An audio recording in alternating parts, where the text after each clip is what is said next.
everybody. Ahmed again. It's Friday, March 13. Friday the 13th? My goodness. Well, I gotta keep up with that. How do you match that? It is scary, really, and it's spooky and scary, and it is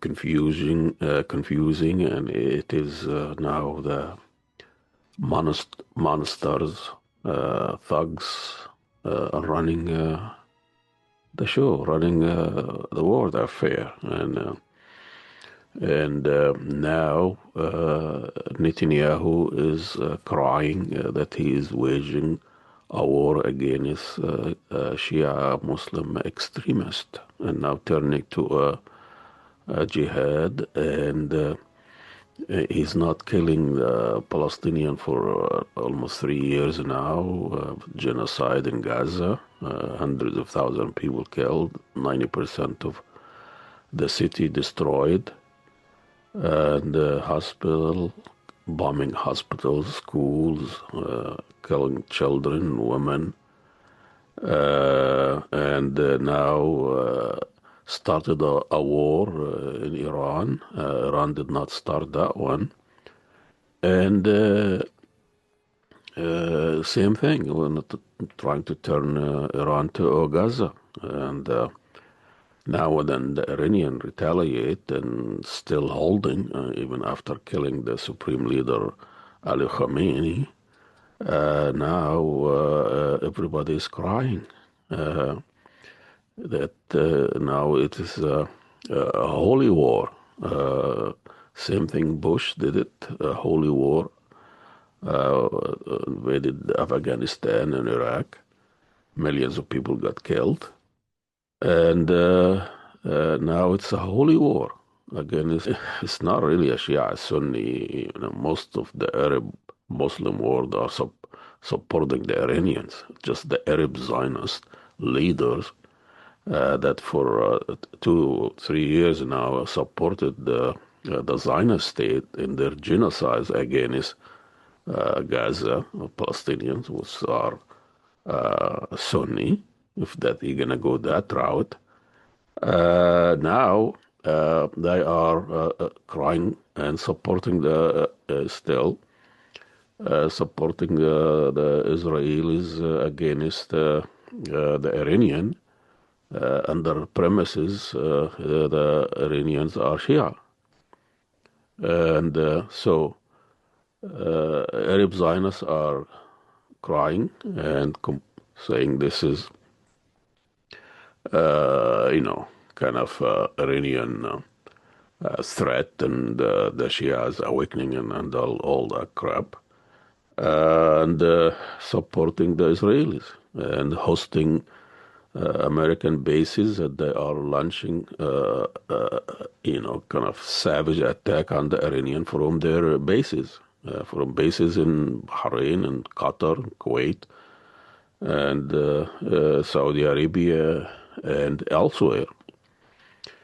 Oman, wherever the case may be. So this is really lies, and I think Trump and his goons, the most incompetent, racist, Zionist, Islamophobe administration we've ever seen. They're talking about a religious war, and they said, Iran was run by a religious fanatic. And who's the fanatic now? Who is saying that Israel has the right to acquire the land that was mentioned in Torah or wherever religious narrative that is 4,000 years old that Israel was built on. Israel was built on religious supremacy.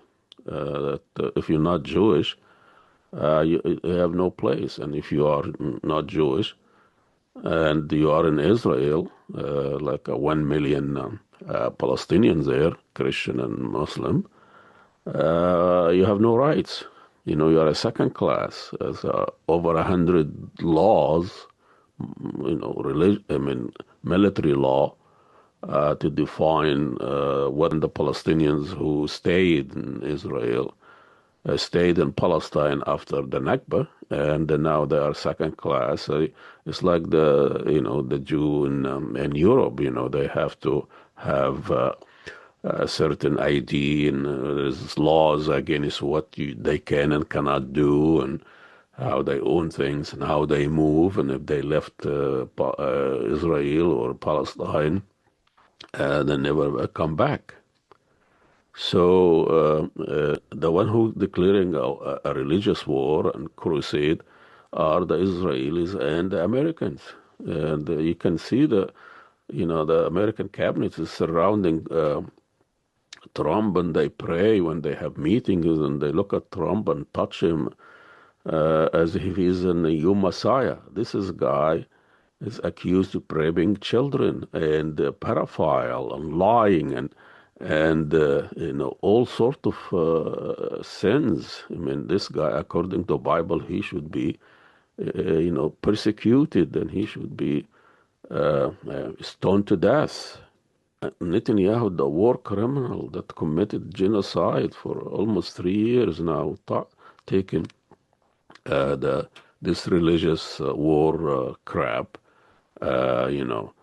Most of Israelis who live there, they are secular, they are irreligious, people. Some don't believe in God, but if you ask them about promised land, they think God promised them the land. So if you ask them, they don't believe in God, but God promised them the land. So it's just bizarre things. I think to sum this all up, this war is going to be a kind of it's going to redraw the Middle East and do away with countries like Bahrain, Qatar, Oman. Oman will take United Emirates. United Emirates never was a country; it's a fake country. It's 500,000 native of United Arab Emirates, and probably 10 million from all over the world. United Emirates was part of Oman, and Kuwait was part of Iraq, and Bahrain. God knows where it came from. Bahrain is not even a city. So redrawing this country, and Saudi will take the Bahrain, or Kuwait go back to Iraq, and United Arab go back to Oman, and the Palestinian will go back to their homeland and becomes a democratic state that secular, democratic, that open for all religious and all religion and all the people, and do away with this racist, apartheid, Islamophobic, and religious nationalism. And you have Christian nationalism in America, and you have Jewish nationalism in Israel. This is not going to work out, and this will remind me of 1956.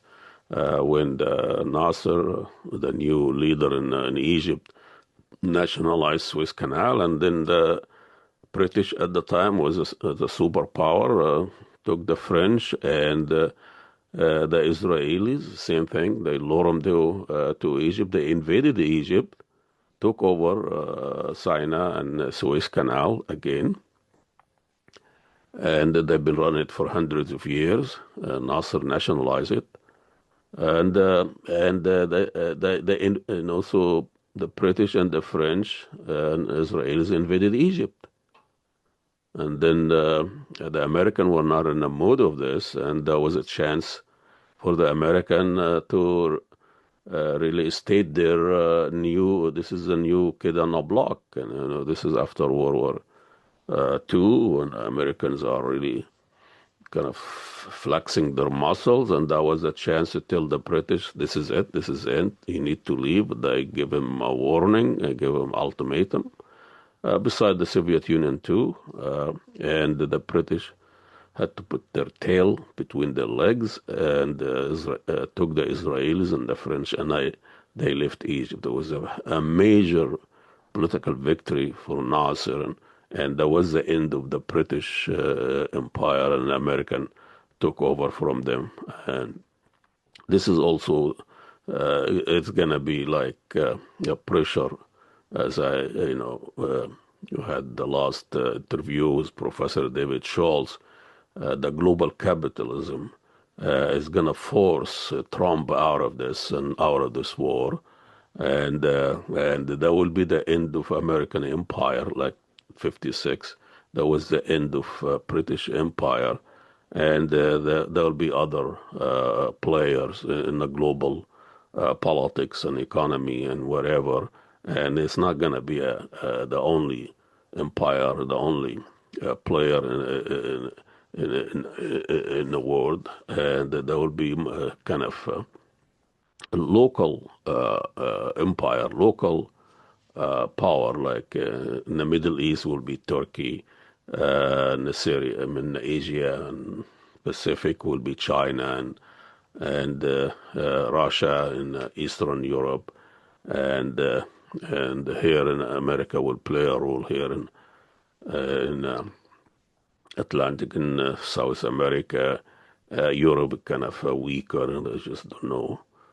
They rely too heavy on the American and NATO. They just they lost their clout a long time ago. But this is really what's happening, and this is really this is gonna be the look and the future of this area, and so that's all the rant I have for the day. Please subscribe and support, and go on Substack Ahmadiyya TV and become a member, and that will help us a lot. Very, very small fee. I think $5-6 a month. That will help, or support my film project, the Promise. I'm working on that for almost now 2-3 years. Try to deliver the promise to those young, young kids. I met them 3 years ago, and they told me a story, and I promised them to tell their story, and forgot all about it. Now, after 30 years, I'm trying to tell the story and deliver the promise. Thank you, and we'll see you next time.